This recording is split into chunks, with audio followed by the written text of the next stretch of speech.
لا الہ الا اللہ کی روح کیا ہے؟ تو میرے بھائیوں، ایک چیز جو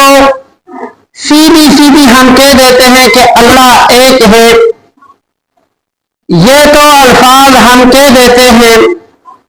لیکن اس کے بعد اللہ رب العالمین کو ہم بھول جاتے ہیں۔ جب رزق کی باری آتی ہے تو قرآن کہتا ہے ان اللہ هو الرزاق ذو القوۃ المتین، اللہ رب العالمین کی ذات ہی رزاق ہے، لیکن ہمارا ذہن اور ہمارا عمل یہاں آ کر اس بات کو تسلیم کرنے سے انکار کر دیتا ہے، کیونکہ اگر ہم اللہ رب العالمین کی ذات کو رزاق مانتے ہیں تو پھر صبح اٹھ کر سب سے پہلے ہمیں نماز پڑھنی پڑے گی، کیونکہ اللہ نے حکم دیا ہے کہ نماز پڑھو۔ ہم پہلا حکم اللہ کا صرف اس لیے چھوڑ دیتے ہیں کہ اگر ہم 5 بجے اٹھ گئے، اذان کے ساتھ نماز کے لیے اٹھ گئے، تو ابھی کام پر جانے کے لیے بہت سارا وقت رہتا ہے، تو ہماری نیند پوری نہیں ہوگی، اور جب نیند پوری نہیں ہوگی تو ہم نے سارا دن دوسرے بندے کے ماتحت رہ کر کام کرنا ہے، تو ہم وہ کام کیسے کر پائیں گے؟ یہ ساری سوچ کو ہم اپنے سامنے رکھ کر اپنی نیند پوری کرتے ہیں، اور یہاں پہنچ کر جب اللہ رب العالمین کہتے ہیں ان اللہ هو الرزاق، روزی دینے والی ذات اللہ رب العالمین کی ہے، تو ہم کہتے ہیں کہ نہیں، ہم کام پر ٹھیک ٹائم پر چست ہو کر نہیں جائیں گے تو ہمارا کام کیسے چلے گا؟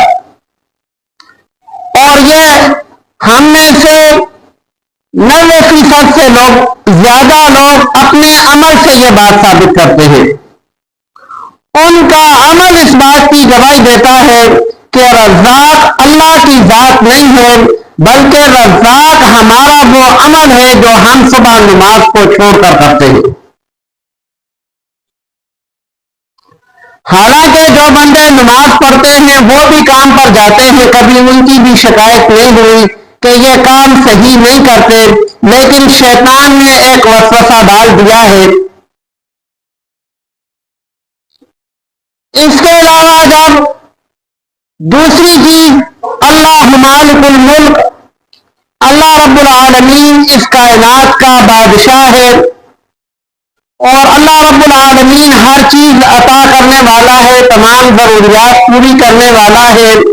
نفع اور نقصان کا مالک اللہ رب العالمین کی ذات ہے۔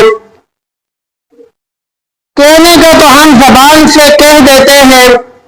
لیکن پتہ چلتا ہے جب کسی انسان کا تھوڑا سا معمولی سا نقصان ہوتا ہے۔ اللہ رب العالمین ہر انسان کو نقصان سے محفوظ فرمائے، لیکن جس انسان کا نقصان ہوتا ہے وہ اس نقصان پر پریشان یا دل گرفتہ، یا اس کے چہرے کا رنگ ایسا ہوا ہوتا ہے کہ اب اس نقصان کی بھرپائی کرتے ہوئے کتنا عرصہ لگ جائے گا۔ حالانکہ نقصان بھی اللہ رب العالمین کے حکم سے ہوتا ہے، فائدے کے لیے ہوتا ہے۔ اللہ رب العالمین انسان کو اپنی طرف متوجہ کرنے کے لیے وقتی طور پر معمولی سا جھٹکا دیتے ہیں کہ اس کو اپنی طاقت پر گمان نہ رہے، اس کو اپنے ہنر پر گمان نہ رہے، انسان میری ذات کے ساتھ وابستہ رہے۔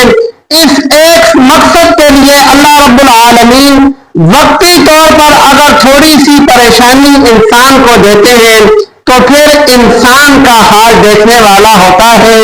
یہی انسان جو زبان سے کہتا ہے کہ نفع کا مالک بھی اللہ ہے، نقصان کا مالک بھی اللہ ہے، اگر یہ نفع پر خوش ہوتا ہے اور نقصان پر اس کا منہ لٹک جاتا ہے تو اس کا مطلب ہے یہ بات اس کے دل میں نہیں ہے، صرف زبان پر ہے۔